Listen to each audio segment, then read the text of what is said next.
Hey, welcome to the living room where we invite you to have real conversations with us. And our goal really is that these conversations help you in every space that you're living in. And, you know, a lot of people are living in a space right now, Diana, where you really do feel the pressure to do everything. I don't know where that came from.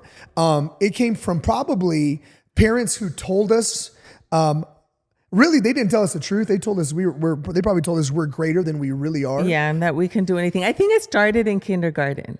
The pressure of what are you going to be when you grow up? Well, you know, I know for sure the pressure of what are you going to do when you grow up. Everyone puts that pressure. What are you going to do? What are you going to do? What are you going to do? What are you going to do? And you never stop getting asked that question.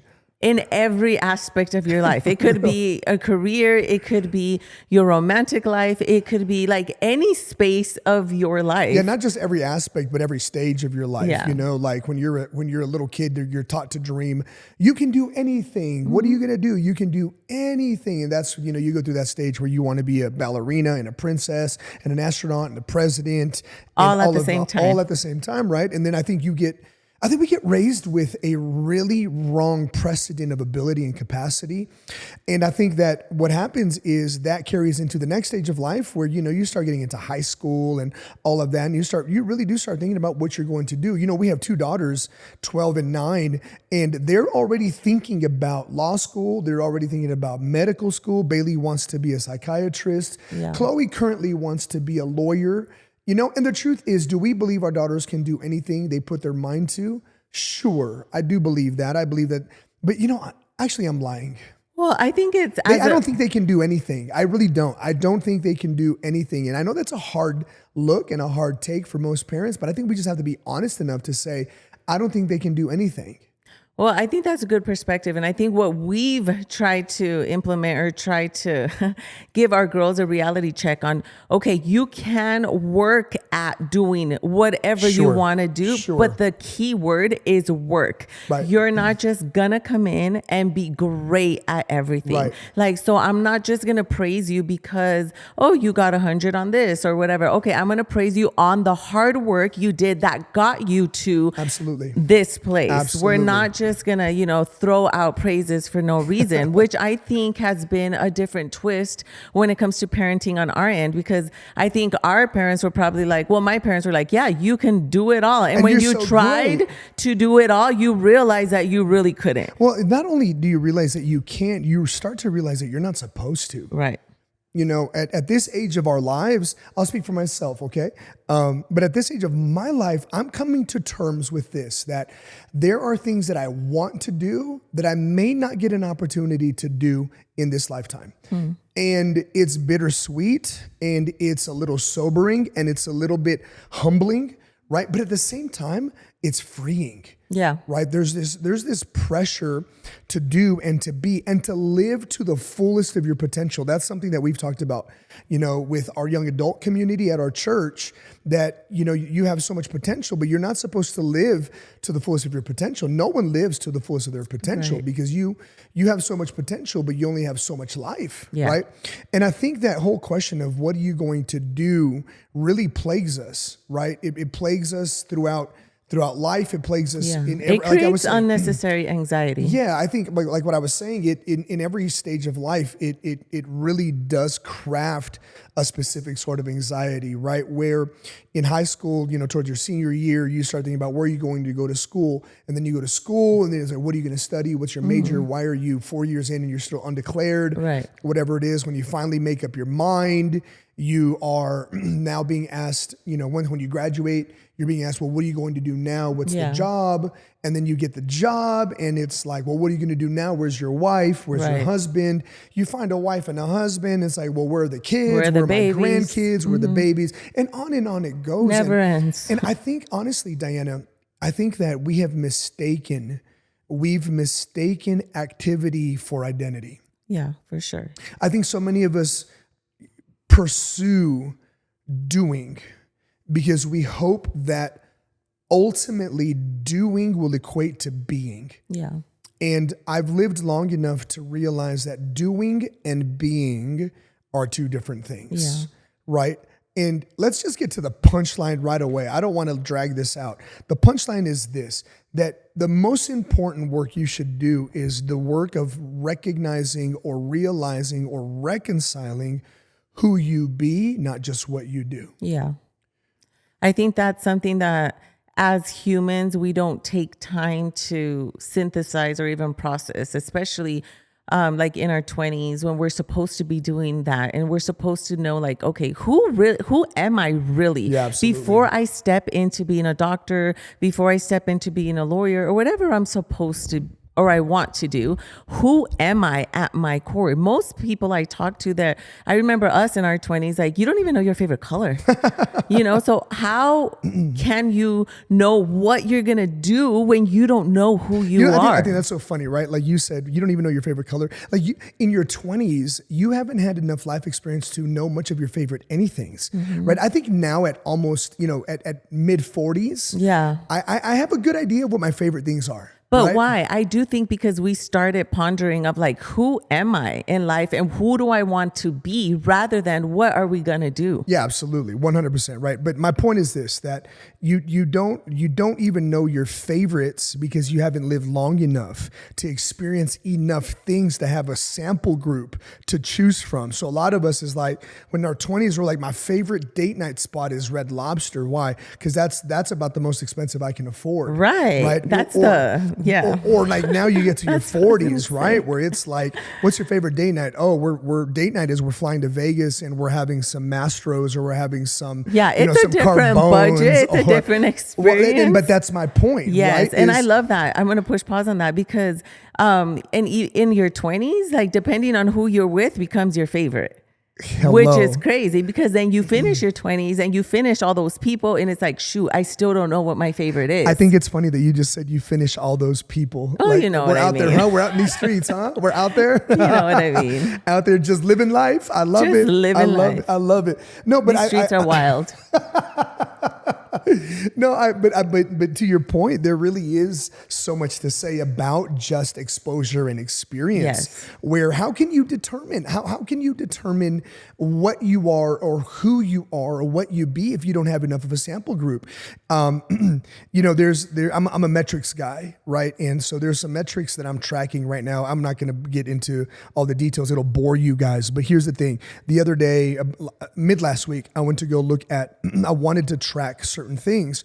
And the platform on which I'm tracking the metrics said, you don't have enough data for me to give you the metrics to tell you what your best performing That's so thing good. was. You don't have enough data. Yeah, you don't even have enough stuff. Right? You don't, exactly. Yeah. You don't have enough stuff for me to tell you what you're best at. So you don't good. have enough stuff for me to tell you what you're supposed to be or how you should be framing the rest of your life, etc. And I wonder if a lot of times, we're so focused on doing that we've missed the opportunity on the real development, which is who am I and who am I becoming? And why does that matter? That matters because who you be is what you're going to bring to everything you do. That's it. Because wherever you go, you are there. That's where you are. So if you don't know what you bring to whatever it is, you're always going to be frustrated. You're always going to think, I'm lacking this, I'm lacking that, because you haven't taken time to figure out who you are. Yeah, well, let me bring some clarity to why a lot of us have frustration and why a lot of us have anxiety in our hustle and in our pressure to be everything. I really do believe this for most of us, the pressure to be everything comes from the desire to be something. And we're hoping that in being as much as we possibly can, or when I say being as much as we can, I'm not saying that we have the 7-year-old whim and entitlement anymore, where it's like, I want to be a princess and I want to be the president and a professional wrestler and blah, blah, blah. But now it's, I want to be involved. I want to be included. I want to be around. I want to be known. Yeah. I want to be seen. I want to be appreciated, and on it goes. And if you really search the core of the desire of wanting to be without knowing who you already be and then determining what you want to do from your place of being. Does that make sense? Right? A lot of times we're trying to determine our being from our place of doing, and it's vice versa. You should be determining your doing from your place of being. And I think where anxiety comes from and frustration comes from, ultimately disappointment and despair come from it, because we're expecting all the areas of doing to give us the intrinsical perspectives and the intrinsical data for our nature, which is what our being is. And inevitably, you and I both know, all of us know, every one of us in the room right now, we know that no amount of doing will ever adequately frame a true, authentic point of being. That can only come from a creator. The creator It himself. can only come from the one who framed you, the one who formed you. Identity can only come from the one whom created you. And we'll get to that in a moment. But I really do think, Diana, that there's so much hassle in hustle. And the hassle is, I get upset at myself because I don't have clarity. And so if I do more, maybe I'll be clearer. Exactly. And I get upset at the people I'm hustling for because I'm holding them accountable for something they can't give me. They'll always give us more to do. Oh, yeah. Right? They'll always give us more tasks. They'll always have more entitlements, blah, blah, blah. There'll always be another project. Yeah, there's always something there'll always to do. be another pursuit. But what we're hoping for is in that they'll be able to give us a definition on being And who we are. and that it never comes. And I think that subconsciously and subliminally on some level, even when you're young, I think you know that, and now in the knowing it, think about this with me. In the moments where we know, but we choose to be in denial about it, I think that's the areas we call depression. I think those are the areas we call anxiety. Yeah. Those are the areas we call loneliness. Those are the areas, babe, where we call burnout. Yeah. Well, it's hard to look in the mirror when you have to face the truth. Yeah. And spoiler alert, every decade comes with a new awareness of who you are. Because who you are in your 20s is not who you're going to be in your 30s. Well, absolutely. And it shouldn't be, right? You're always growing. But I think that's also a shock factor. I know it was for me when we went from our 20s to our 30s, a lot changed. Yeah. Okay, in our 20s, there's no kids. Now in our 30s, we got kids. Now what I thought I was my identity in who I thought I was in my 20s, I was good.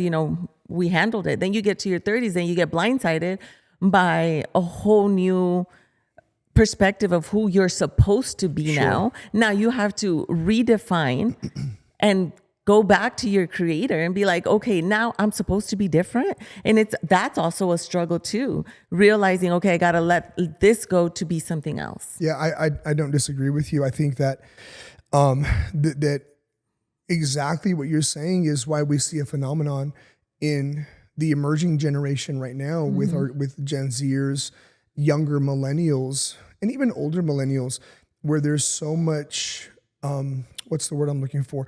There's so much lack of retention when it comes to a job, when it comes to career, when it comes to professions.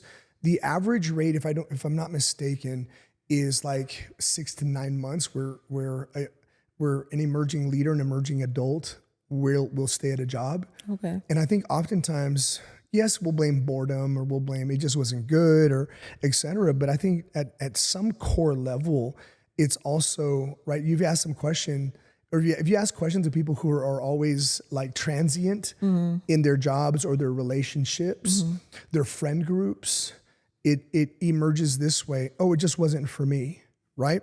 But the thing is, it wasn't for me because you discovered that it wasn't you. And you discovered that you couldn't define you. And I think a lot of times, if I'm just being completely blunt with as much empathy as I can say, but like when someone says it wasn't for me, I do think to some degree they mean, oh, I didn't find me there. I didn't find myself Yeah, there. like I didn't fit. Yeah, and no, that's not to say that there aren't some marginal moments where like, yeah, the job just sucked, Oh or yeah, like for the sure. boss was a monster, Right. But by and large, I think sometimes, it's just because there's so much lack of self-awareness, so much lack of understanding identity. And I think again, that's where you arrive at this moment of despair, this moment of hopelessness, or even worse, this moment of mistaken identity, where you'll just take on whomever. Yeah, just to be able to fit in or play the role or Yeah. be what everybody wants. That's a crazy statement. You said you play the role, right? You're just playing life instead of living life. Yeah. And we've talked to many, just people in general. Yeah. From Moms young and dads, adults husbands and all the way wives. to 50-year-olds Yeah. to where they've carried a title that somebody put on them that they never really wanted, but because they didn't want to detach from them or that situation, they wore it until they couldn't. Yeah. What if I say this? What if I told you that imposter syndrome is not real? What if I said imposter syndrome is not real and you can be immune to imposter syndrome when you know who you really are?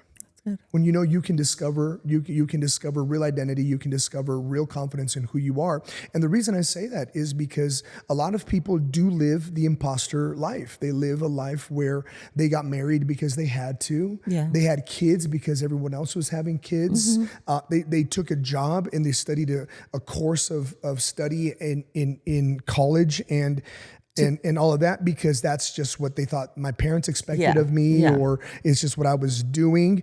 And your whole life you live an imposter's life. But I do believe that an imposter syndrome is only receivable. Like you're only susceptible to imposter syndrome if you don't know true identity, if you don't know who you really are, right? And so no wonder hustle is killing you, and no wonder trying to be it all is killing you. And it's not killing you because you're not an intelligent person. Or you're not capable. Exactly. My point is this. It's killing you because it's separating you from who you're supposed to be. Yeah, it's not who you are. It's separating you from discovering real identity. What it is it's a side mission. It's not the main thing. Yeah. And what happens with that is now you're putting everything else on hold to continue to do something just to keep up face. Absolutely. And you lose time, you lose energy, and ultimately there becomes resentment and anger because it's like, this is not what I intended to be, but I couldn't stop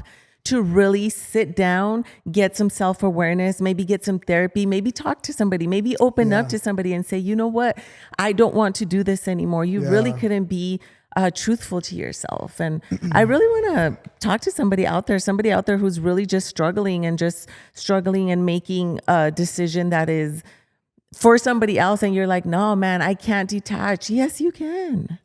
It's simple, but it's not easy. Yeah.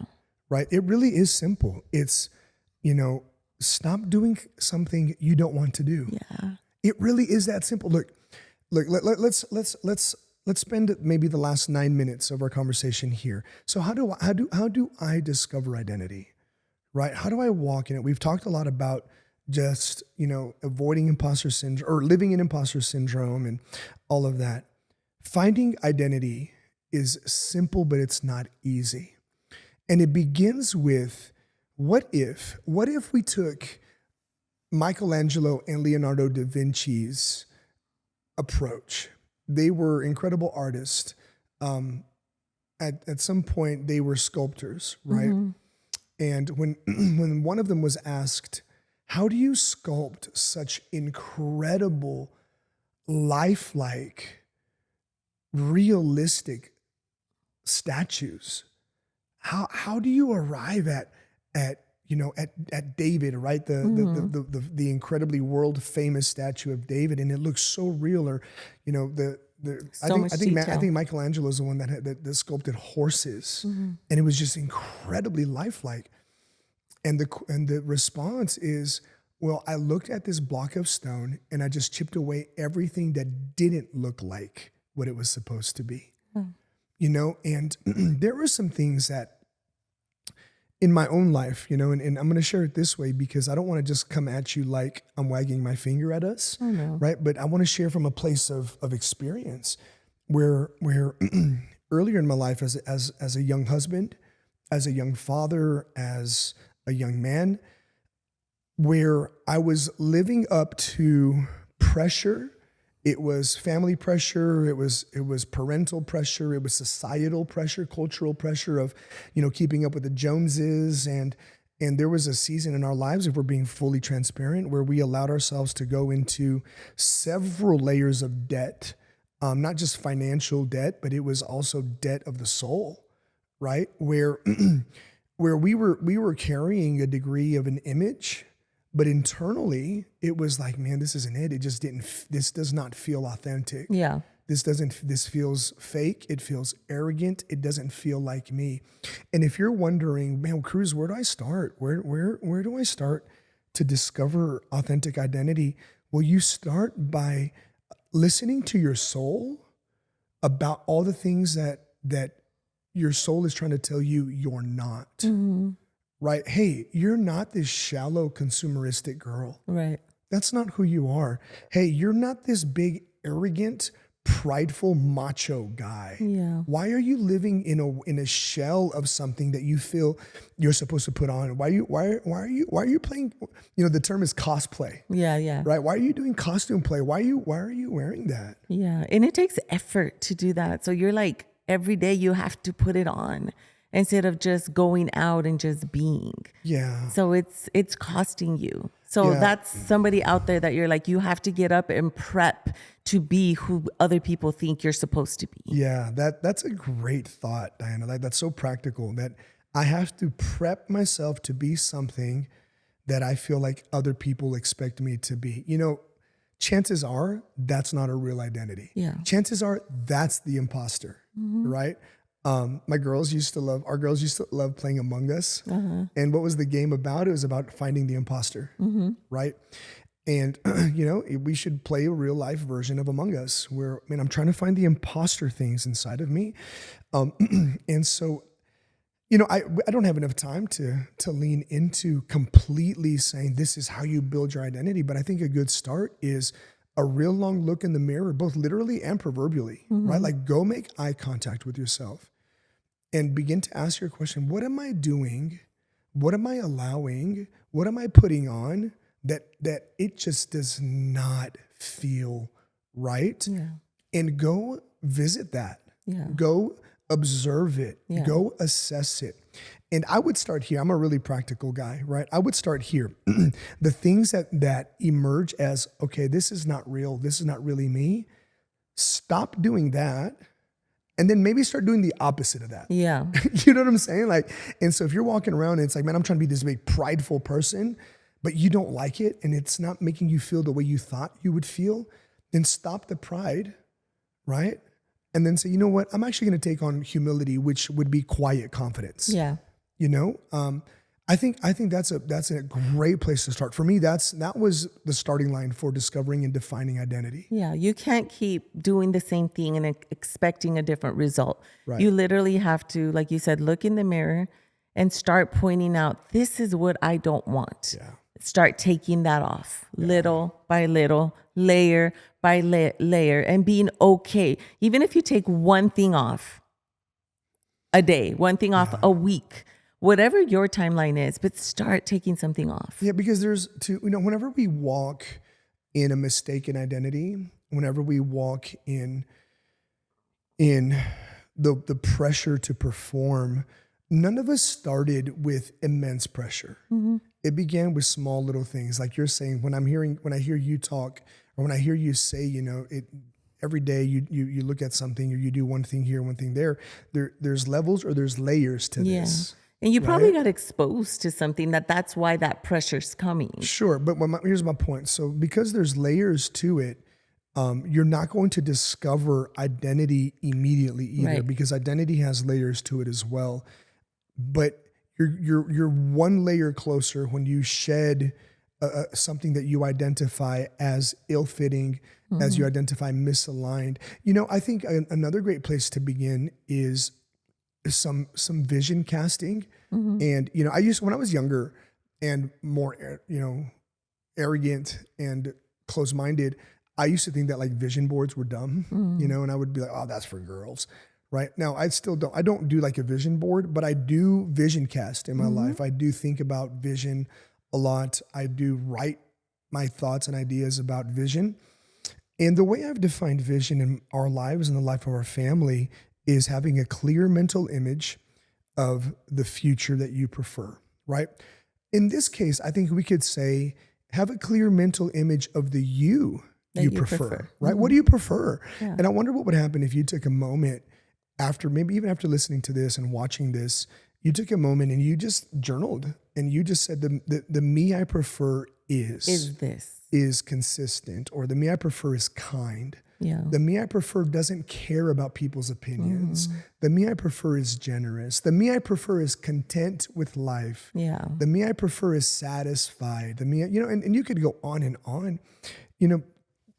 The scriptures would call that meditation. It would call that contemplating and pondering and actually listening for the guiding of the Spirit. Yeah. We come from a Christian worldview, Diana and I. I'm aware that there may be some people who aren't sure or don't know who we are. There's a lot of you who know who we are, and so thank you so much for tuning in. We love you guys. But there's a handful of people who might be new to us, and at some point we'll properly introduce ourselves and let you know what we do in our lives and what we're a part of. But we're very much of the persuasion of the Christian worldview. We've given our lives to it. We're raising our families that way. And, from our point of view, biblically, you would call this going the way of Christ. You would call this allowing the Spirit of God, which we believe is your creator. He knit you before you were flesh and blood. He knit you in divinity and eternity. He knit you in soul first, right? And I think it's so interesting, just the perspective of doing the soul work, right? That's what you're going to do when you stop and you talk about the vision for you, the you that you prefer. I really believe this, that you're doing the deep dive, the heavy lifting, the deep dig of really doing the work of having a healthy soul. Yeah. And it's so interesting that Jesus said it this way in Matthew 11:28. He said, hey, are you tired? Yeah. Hey, are you worn out? Hey, are you burnt out on your life? And he said, well, look, come to me and I'll give you rest for your soul. See, for a lot of us, the weight of hustle, the pressure of performance, the anxiety of trying to be everything, everywhere, all at the same time comes from the fact that our soul is not rested and our soul is not well. And you stopping and saying, hey, I'm going to lean in and ask myself, hey, what do I prefer? I really do believe that's you allowing yourself to reconnect with your soul. Ultimately, I believe this, that you're supposed to connect with the Spirit of the living God. Amen. And he'll guide you to truth, right? So anyway, but I do think, back to vision boards, right? I thought that vision boards were so corny, but man, vision boards are so powerful because they give you a quantifiable, tangible perspective of what you prefer to be. Yeah, and it gives you a focus because right now everybody's doing comparison.